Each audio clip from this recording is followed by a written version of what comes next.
अस्सलामु अलैकुम वरहमतुल्लाहि वबरकातुहू। बिस्मिल्लाहिर्रहमानिर्रहीम। रब्बी ज़िदनी इल्मा, रब्बी ज़िदनी इल्मा, रब्बी ज़िदनी इल्मा। मैं ज़ोहरा खानम बिनते Masoom Khan, Mir Maulima government Urdu high school Salepet, taluka Chinchodi, ज़िला कलबुर्गी। तो चलिए बच्चों, आप भी रेडी हो जाइए अपने बुक्स और पेन लेकर। यहाँ पे आपके लिए इनामात भी रखे गए हैं। जल्दी जल्दी क्लास अटेंड करना है, सवालात के जवाबात देना है, फिर एक कप लेकर आपके घर जाना है। तो आप रेडी हैं? तो चलिए बच्चों, आपके लिए पहला सवाल देखो। इस तस्वीर को देखते हुए एक सवाल दे रही हूँ मैं आपको यहाँ पे। बच्चों इस तस्वीर को पहचानते हैं? ये कौन है? बिल्कुल सही पहचाना बच्चों, ये है रज़िया सुल्ताना, है ना। अल्हम्दुलिल्लाह, सही पहचाना बच्चों। उसी तरह से रज़िया सुल्ताना का ताल्लुक कौन से खानदान से था? जानते हैं आप? नहीं, कोई बात नहीं बच्चों। रज़िया सुल्ताना का ताल्लुक किस खानदान से था, ये जानने के लिए आज हम जो है बच्चों हमारे जमात नहम के बाब अहद वस्ता का हिंदुस्तान और सियासी सूरत हाल का हिस्सा दुआम सलातीन दहली का मुतालिया करेंगे। आप तैयार हैं बच्चों? चलिए, इससे पहले हम तराइन की जंगें जब पढ़े हैं तो वहाँ पे पढ़ चुके थे कि तराइन की दूसरी जंग के बाद जो है महमूद गजनवी और मोहम्मद गौरी के हमलों के बाद जो है मोहम्मद गौरी ने जो है हिंदुस्तान में अपनी हुकूमत कायम की करके। तो फिर से हम इयादा करते हुए महमूद गजनवी के बारे में अब मुतालिया करेंगे। महमूद गजनवी 977 सन ईस्वी से 1030 सन ईस्वी इनका अहद हुकूमत रह चुका है बच्चों। यमुनुद्दीन अबुल कासिम मोहम्मद इब्ने सबख्तगीन अल मारूफ महमूद गजनवी 2 नवंबर 971 सन ईस्वी में इनकी पैदाइश और 30 अप्रैल 1030 सन ईस्वी तक इनकी हुकूमत यहाँ पे रही है बच्चों। सल्तनत गजना का पहला आज़ाद हुक्मरान था ये। इसने 999 सन ईस्वी से 1030 सन ईस्वी तक हुकूमत की है। इनकी मौत के वक्त इसकी सल्तनत एक वसी फौजी सल्तनत में तब्दील हो चुकी थी, जो शुमाल मगरबी ईरान से लेकर बर्र-ए-सगीर में पंजाब तक फैली हुई थी बच्चों।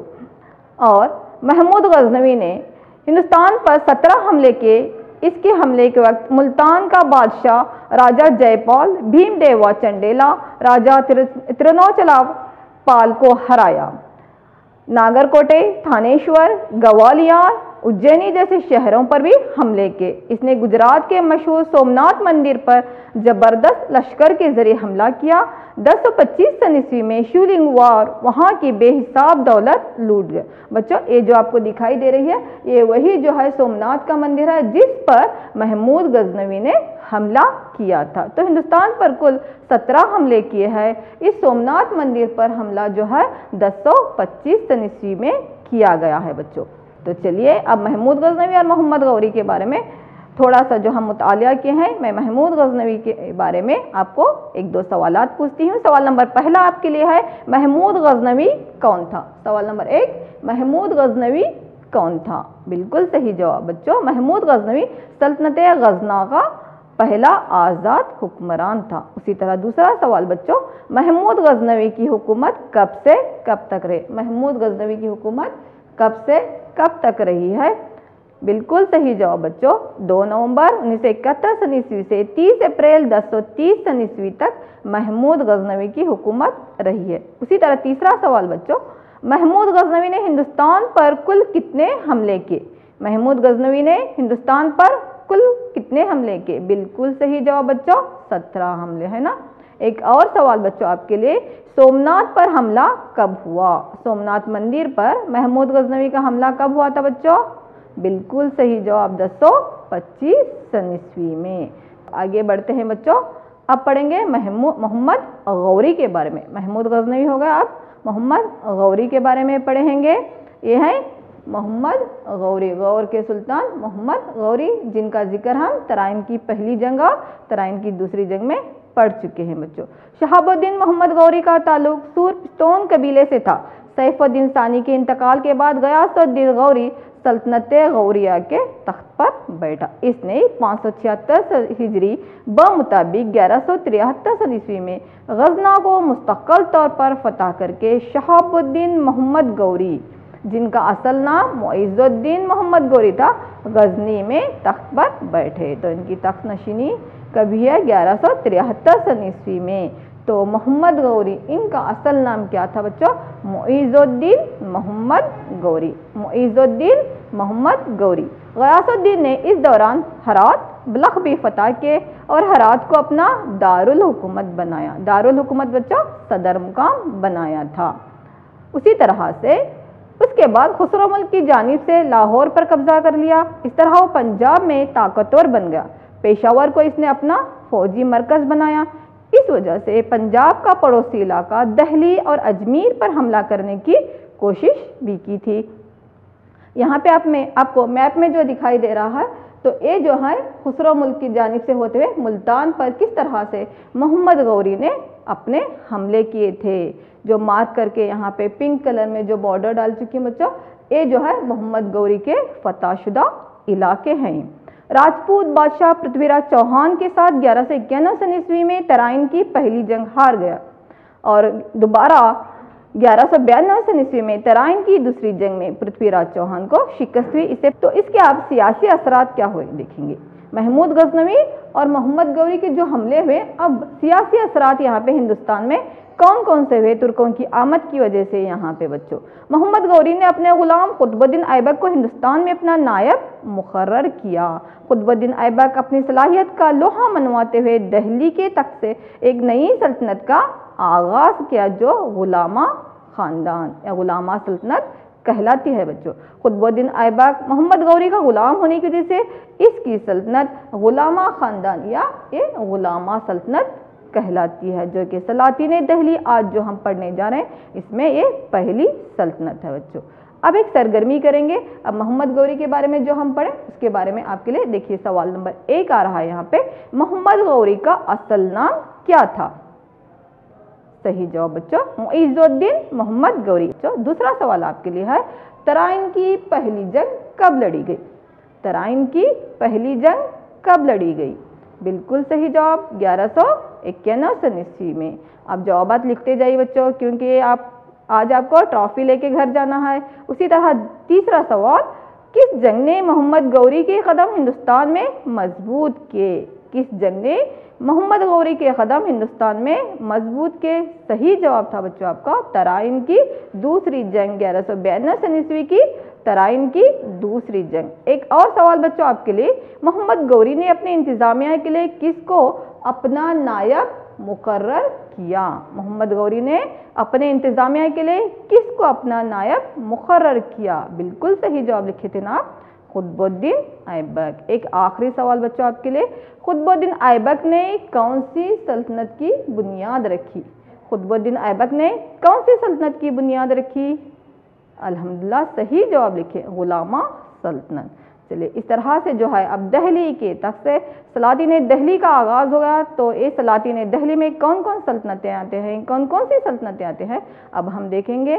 चलो बच्चों देखिए यहाँ पे सलातीन दिल्ली। सलातीन दिल्ली में ये हम 5 ख़ानदानों के बारे में पढ़ते हैं, गुलामा ख़ानदान, खिलजी ख़ानदान, तुगलक ख़ानदान, सैयद ख़ानदान और लोधी ख़ानदान, है ना। सलातीन दिल्ली में गुलामा ख़ानदान, खिलजी ख़ानदान, तुगलक ख़ानदान, सैयद ख़ानदान और लोधी ख़ानदान के बारे में हम पढ़ेंगे। तो बच्चों सबसे पहले है यहाँ पे गुलामा ख़ानदान, है ना, कुतुबुद्दीन ऐबक ने जिसकी बुनियाद डाली है। मोहम्मद गौरी के फतहशुदा इलाके इसके जानशीनों ने संभाले जो कि गुलाम थे। दिल्ली सल्तनत को कायम करने वाले कुतुबुद्दीन ऐबक भी एक गुलाम था, इसलिए इसके दौरे हुकूमत को ख़ानदान गुलामा भी कहा जाता है। और इस ख़ानदान गुलामा के सुल्तानों में बादशाहों में अल्तमश, रज़िया सुल्ताना और बलबन मशहूर हैं बच्चों। कुतुबुद्दीन ऐबक ने हिंदुस्तान में दिल्ली की हुकूमत को आगे बढ़ाया है। ऐबक और इसके बाद इसकी जानशीनों ने जो कि सबके सब गुलाम थे, ऐबक की इस कायम करदा हुकूमत को, सल्तनत को, इसलिए हम क्या कहते हैं बच्चों, गुलामा सल्तनत या गुलामा ख़ानदान कहते हैं। तो बच्चों अब हम इस ख़ानदान गुलामा के बारे में कुतुबुद्दीन ऐबक के बारे में जानेंगे। अफ़गानिस्तान की तुर्कों की नस्ल से ताल्लुक़ रखने वाले कुतुबुद्दीन को इसके वालिद ने नेशापुर के काजी के हाथों गुलाम बनाकर फ़रोख्त किया था बच्चों। एक कौन है? गुलामा ख़ानदान के बानी कुतुबुद्दीन ऐबक। कौन है बच्चों? गुलामा ख़ानदान के बानी कुतुबुद्दीन ऐबक, है ना। कुतुबुद्दीन ऐबक फ़ारसी, और अरबी ज़ुबानों के साथ साथ तीर अंदाजी के साथ साथ फौजी तरबियत में भी माहिर थे। गजना का गवर्नर मोहम्मद गौरी ने उसे गुलाम की तरह खरीद लिया, जिसकी वजह से वो गवर्नर की तवज्जो का मरकज़ भी बने हुए थे। तराइन की दूसरी जंग के बाद हिंदुस्तान पर इंतज़ामिया की जिम्मेदारी इसी को दी गई, यानी कुतुबुद्दीन ऐबक को, है ना बच्चों। कुतुबुद्दीन ऐबक मोहम्मद गौरी के ज़माने में शुमाली हिंदुस्तान का गवर्नर बना। गौरी की वफ़ात के बाद इसने खुद मुख्तारी का ऐलान कर दिया। इक़्तिदार हासिल करने के बाद अपना मुकाम मजबूत करने के लिए अल्तमश और नासिरुद्दीन कबाकचा के साथ अज़दवाजी ताल्लुकात को बढ़ाया और साथ ही ताजुद्दीन की बेटी से इसकी शादी हुई। इस तरह ख़ानदानी वहाँ पे रिश्तेदारी को ख़त्म करके एक यहाँ पे अज़दवाजी ताल्लुकात को बेहतर बनाया।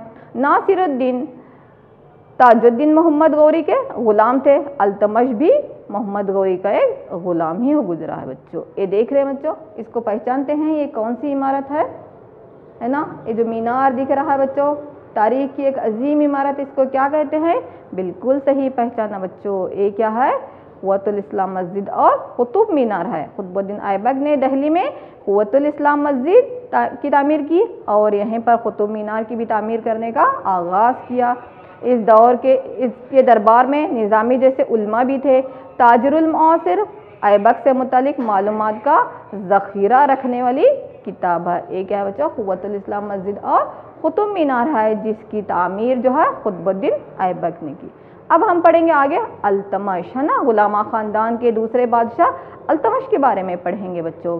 अल्तमश अलबरी ख़ानदान से इसका ताल्लुक़ था और कुतुबुद्दीन ऐबक का ग़ुलाम था। एक ग्वालियर का इंतज़ाम संभालता था। बाद में कुतुबुद्दीन का जानशीन बना। अल्तमश के बादशाह बन जाने को न सहते हुए गजना के बादशाह ताजुद्दीन एलरोज़ और सिंध के बादशाह नासिरुद्दीन कबाकचा ने इसके खिलाफ बगावत कर दी थी। तो ये जो कुतुब मीनार जिसकी तामीर का आगाज़ किसने किया था बच्चों? कुतुबुद्दीन ऐबक। इसको पाए तकमील तक अल्तमश ने पहुंचाया है। अल्तमश ने अपनी हुकूमत को कई एक अख्ता या ज़िलों में तकसीम किया। इन ज़िलों की इंतज़ामिया के लिए इसने इक़्तिदार यानी हाकिमों का इंतज़ाम किया। इंतज़ामिया में उसे सलाह मशवरा देने के लिए 40 गुलामों की जमात को भी उन्होंने नामज़द किया। वज़ीर आज़म और जजिस भी जिसको हम मुंसिफ कहते थे, तो उसे मशवरा देते थे बच्चों। अल्तमश ने सोने और चांदी के सिक्कों का चलन को जारी किया। जो यहाँ पे दिखाई दे रहे हैं कुतुब मीनार के बाजू में, ये क्या है बच्चों? अल्तमश के जारी करदा सोने और चांदी के सिक्के हैं। इसने कुतुबुद्दीन के ज़माने में जो कुतुब मीनार की तामीर का आगाज़ किया था, इस कुतुब मीनार को पाए तकमील तक पहुँचाने वाले कौन है बच्चों? अल्तमश है ना। इस कुतुब मीनार को पाए तकमील तक किसने पहुँचाया बच्चों? अल्तमश ने। चलिए, ये आ गए हमारे दिल्ली की पहली मुसलमान हुक्मरान खातून कौन है बच्चों? रज़िया सुल्ताना, है ना। अल्तमश का बेटा रुकनुद्दीन फ़ैरोज़ नाअहल होने की वजह से इसकी बेटी रज़िया सुल्ताना इसकी जानशीन बनी है ना। रज़िया सुल्ताना दिल्ली के तख्त पर हुकूमत करने वाली पहली खातून हुक्मरान, पहली मुसलमान खातून हुक्मरान दिल्ली के तख्त से हुकूमत करने वाले कौन है बच्चा? रज़िया सुल्ताना है। सुल्तान के नाम का एजाज़ पाकर मर्दों की तरह लिबास पहनती थी और बाकायदा जंगों में शरीक होती थी। सिंध से लेकर बंगाल तक वसी इलाके तक अपने इक़्तिदार को फैला रखा। इसकी हुकूमत को न सहते हुए बाज़ इलाकाई अफसरों ने इससे लड़ाई छिड़ी और इसका कत्ल कर दिया बच्चों। और इनका जानशीन बना गयासुद्दीन बलबन, है ना। रज़िया सुल्ताना के जानशीन एक कौन है बच्चों? अब जो तस्वीर में दिखाई दे रहा है आपको, ये गयासुद्दीन बलबन है, रज़िया सुल्ताना के जानशीन।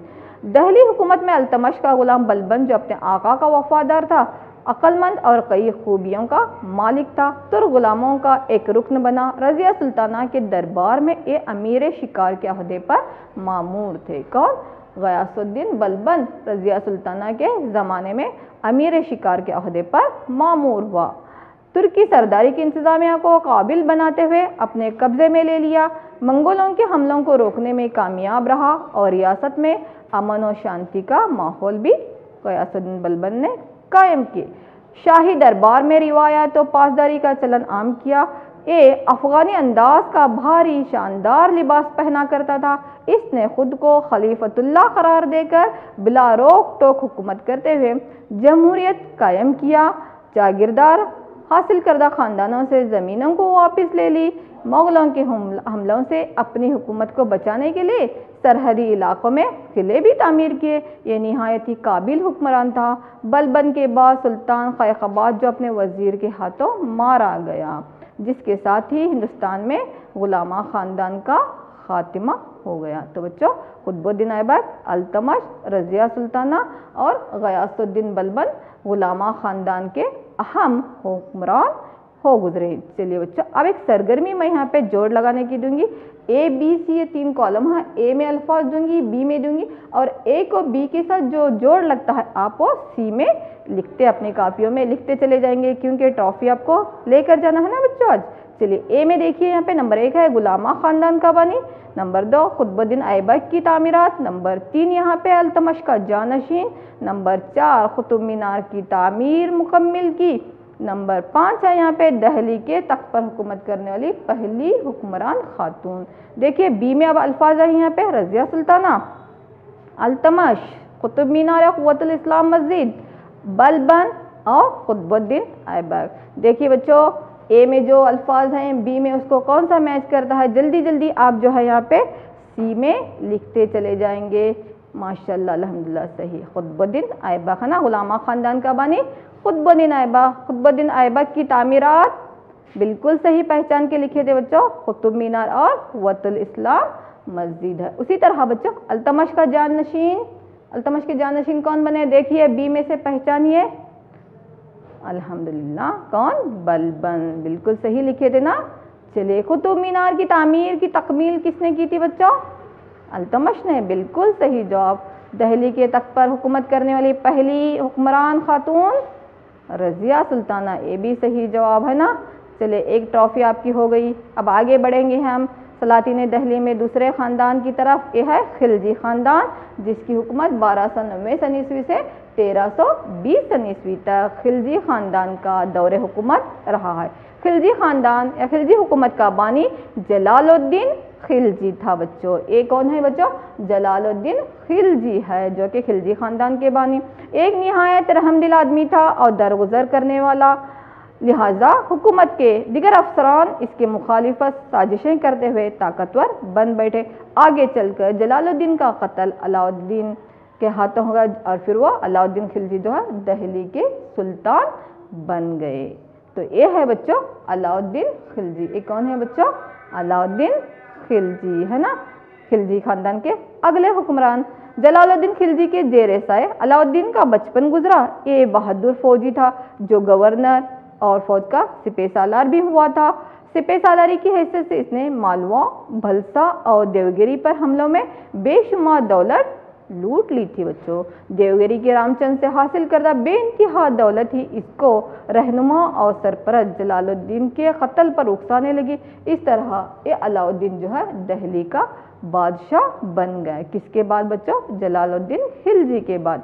जनूबी हिंदुस्तान की लश्कर कशी की मुहिम को कामयाब बनाने का सहरा इसी के सर जाता है। इसके फौजी कमांडर मुल्क काफूर का किरदार बहुत ही हमरे दक्कन की फतूहात में अलाउद्दीन खिलजी के सिपह सालार मुल्क काफूर ने बहुत ही अहम किरदार अदा किया। इसने देवगिरी, वरंगल, दौर समुद्र, मदुराई पर हमला करके इसकी तबाही का सबब बना है ना। पिंक कलर के नीचे आपको नक्शे में जो दिखाई दे रहे हैं ये जो है मुल्क काफूर के फतहशुदा इलाके हैं। देवगिरी, वरंगल, दौर समुद्र और मदुराई पर हमला किए।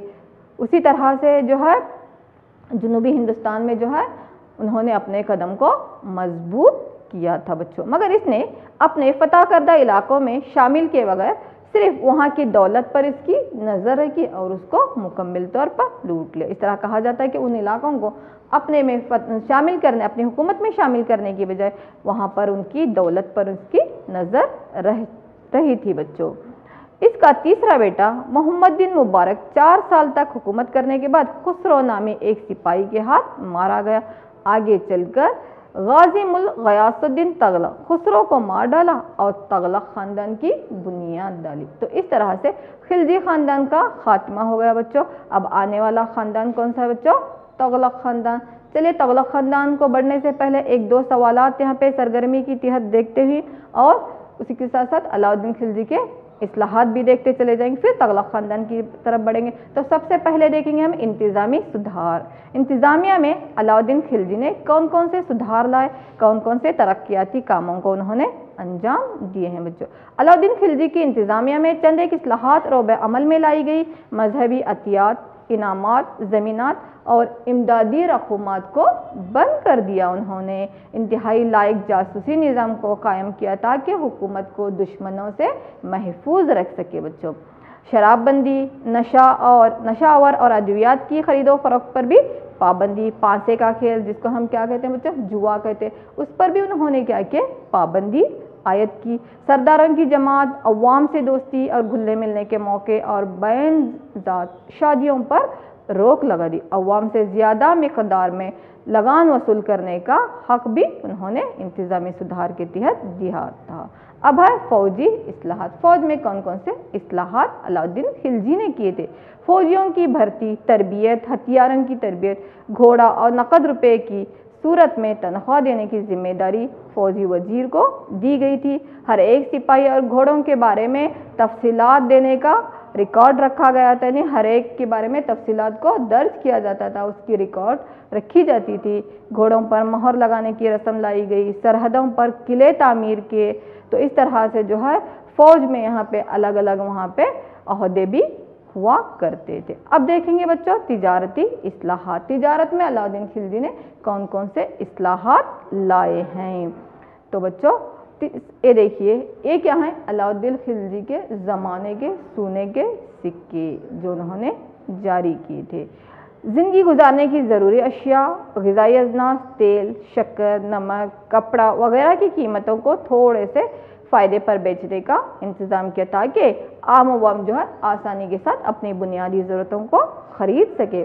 सारिफीन के तयशुदा कीमतों पर ही तिजारत करने या बेचने का हुक्म दिया। मार्केट पर काबू करने के लिए सहनाए मंडी नाम के आला अफसरों का भी उन्होंने तरक्की किया था ताकि सारिफीन की हक तलफी ना हो, उनको मियारी चीज़ें वक्त पर मिल सके। ये थे बच्चों अलाउद्दीन खिलजी के इस्लाहात। चलिए अब एक दो तीन सवालात के ज़रिए से हम अपना इयादा करेंगे। पहला सवाल आपके लिए है, खिलजी ख़ानदान या खिलजी हुकूमत का बानी कौन था। जवाब लिखिए बच्चों कापियों में जल्दी जल्दी, बिल्कुल सही लिखिए ना, जलालुद्दीन खिलजी। एक और सवाल बच्चों आपके लिए, खिलजी ख़ानदान का दौरे हुकूमत कब से कब तक रहा है। कब से कब तक खिलजी हुकूमत ने हुकूमत की है, लिखिए बच्चों। देखिए आपका जवाब सही है जी बच्चों, 1290 सन ईस्वी से 1320 सन ईस्वी तक खिलजी ख़ानदान का दौरे हुकूमत रहा है बच्चों। खिलजी ख़ानदान का अहम हुक्मरान कौन था, बिल्कुल सही, अलाउद्दीन खिलजी। और एक सवाल आपके लिए, जनूबी हिंद की मुहिम को कामयाब बनाने वाला अलाउद्दीन खिलजी का सिपह सालार कौन था बच्चों, बिल्कुल सही, मुल्क काफूर था ना। एक आखिरी सवाल, कुतुबुद्दीन मुबारक का कत्ल किसने किया, जल्दी लिखिए बच्चों। देखिए जवाब सही आपका, खुसरो मुल्क ने, है ना। चलो बच्चों अब जो है हम आगे सलातिन दिल्ली में तुगलक ख़ानदान की तरफ बढ़ते हैं। तुगलक ख़ानदान की हुकूमत 1320 सन ईस्वी से 1399 सन ईस्वी तक रही है। तो यहाँ पर जो पीले कलर से जर्द कलर से मार्क की हूँ, ये तुगलक ख़ानदान के दौरे हुकूमत के फतहशुदा इलाके। अब आएंगे किस तरह से दिल्ली से देवगिरी, देवगिरी से दिल्ली जो है हुकूमत या पाया तख्त की तब्दीली हुई है, ये अब हम आगे दर्स में देखेंगे बच्चों। तुगलक ख़ानदान का बानी ग़यासुद्दीन तुगलक था। इस ख़ानदान के मशहूर बादशाह मोहम्मद बिन तुगलक और फ़ैरोज़ तुगलक है ना। कौन कौन है बच्चों, मोहम्मद बिन तुगलक और फ़ैरोज़ तुगलक जो है तुगलक ख़ानदान के अहम हुक्मरान हो गुजरे हैं। ग़यासुद्दीन अपने चंद एक खुले इंतज़ामी उमूर और तरीक़ों से दिल्ली में अमन और बेहतरी इंतज़ाम वाली हुकूमत को कायम किया था। मंगलों के हमलों को रोकने के लिए और सरहदों की हिफाजत के लिए किलों को मजबूत बनाया। किसानों के लिए आबपाशी की खातिर नहरों की भी उन्होंने तामीर की। ज़मीन पर लगान कम किया। घोड़ों और पियादा सिपाहियों के ज़रिए डाक के निज़ाम में सुधार लाया। दिल्ली के करीब तुगलक आबाद किले की तामीर करवाई। वरंगल, मदुराई पर कब्जा करते हुए गुजरात, बंगाल में भी बेहतरीन नज़्म व नस्क़ की बुनियाद रखी थी। अब है बच्चों मोहम्मद बिन तुगलक। ये कौन है बच्चों, अब पढ़ेंगे हम मोहम्मद बिन तुगलक। ये अरबी फ़ारसी ज़ुबानों का माहिर था। इल्म रियाजी, इल्म जोग्राफिया, इल्म तिब, फ़ारसी, शायरी, इल्म अर्जियात वगैरह मौज़ूआत में महारत हासिल की। कौन? ये जो है यहाँ पे मोहम्मद बिन तुगलक। बड़ा ज़बरदस्त साहब इल्म फजल के बावजूद इसकी शख्सियत में कई एक कमज़ोरियाँ भी थे बच्चों। मोहम्मद बिन तुगलक में तिजारती जहानत और सब्र, जहनी तवाज़न और दूरबीनी पर मुबनी हकीकत फ़ैसला लेने की ताकत कम थी, यानी बर वक्त फ़ैसला लेने की ताकत थोड़ा कम थी, यानी दूरअंदेशी नहीं थी, जिसकी वजह से कई एक इनके तजुर्बात भी नाकाम हो गए बच्चों। अब इनके इंतज़ामी इस्लाहात देखेंगे। अपनी हुकूमत के लगान से ताल्लुक़ ज़मीन की सारी तफसीलात पर मुश्तमिल मुस्तनद मालूमात पर एक रजिस्टर तैयार करवाया। महकमा काश्तकारी को कायम किया। जो ज़मीन काश्तकारी के काबिल नहीं थी उसे ज़राअत के काबिल बनाकर इसका हिसाब रखा। किसानों को माली इमदाद दी। दोआबा के इलाके में ज़मीन के लगान में भी इजाफा किया। लेकिन चंद एक गलत तजुर्बात की वजह से मोहम्मद बिन तुगलक की हुकूमत नाकाम रही बच्चों। कौन कौन से थे? पहला है बच्चों यहाँ पे दारुल खिलाफा की मुंतकली, सदर मुकाम की तब्दीली, है ना।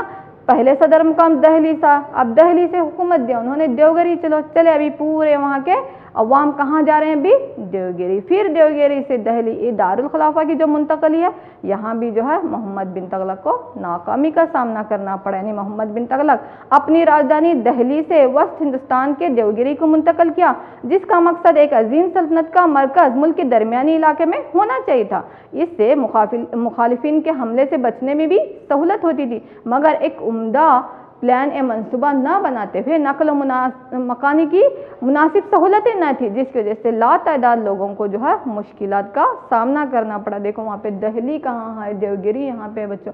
तो दहली से देवगिरी, फिर उसके बाद देवगिरी से दहली, इस तरह से पायतख्त की मुंतकली की। उसी तरह सिक्कों की कीमतें अपने ज़माने के सोने और चांदी के सिक्कों के बराबर कर दे। और दीनार सोने के जो सिक्के या अदली नामी जो चांदी के सिक्के जारी किए, इन सिक्कों को माहिरी अंदाज में ईजाद किया। तांबा और पीतल के अलामती सिक्के भी राइज कर दे। तो अलामती सिक्कों का इस्तेमाल भी जो है एक यहाँ पे मनसूबा इनका फेल हो जाता है, नाकामी का मुंह देखना पड़ता है। सिक्कों के ढालने का मामला एक तरफा नहीं था, अवाम भी सिक्कों की टैक्सेली शुरू की, जिसकी बिना पर बद इंतज़ामी को मौका दिया गया। बेहद अखराजात वाले इंतज़ामी तजुर्बात पर कहत साली, फिर दारुल खिलाफा की मुंतकली, फिर दोबारा दारुल खिलाफा की मुंतकली। हालात इतने बिगड़ गए कि ख़जाने पर भारी बोझ साबित हो गया और नाकामी का मुंह देखना पड़ा। उसी तरह दक्कन के तरीके में मोहम्मद बिन तुगलक ने दक्कन में जितने भी इलाके जीते थे, इन पर अपनी हुकूमत और इक़्तिदार चलाया। हैदराबाद के करीब वाक़ा काकतिया के वरंगल पर कब्जा किया।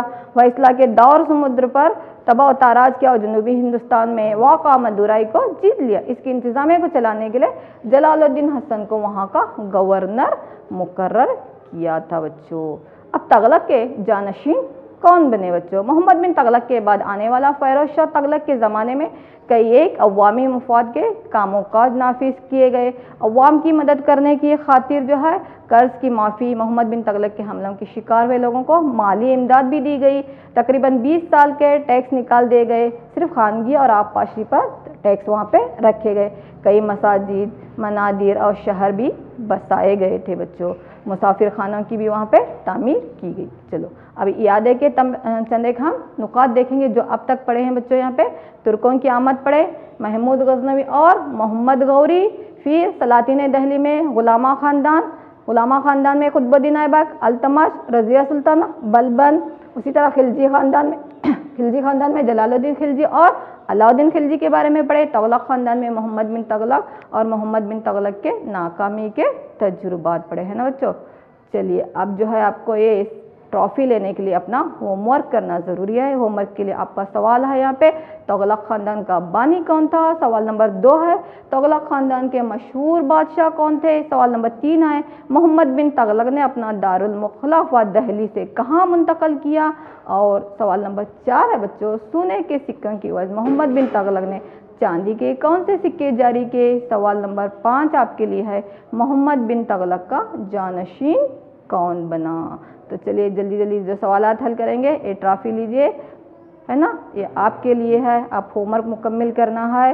फिर उसके बाद हम आइंदा इसी होमवर्क को दोहराते हुए अगली क्लास में फिर मिलेंगे बच्चों। तब तक के लिए हम रुखसत होते हैं। अल्लाह।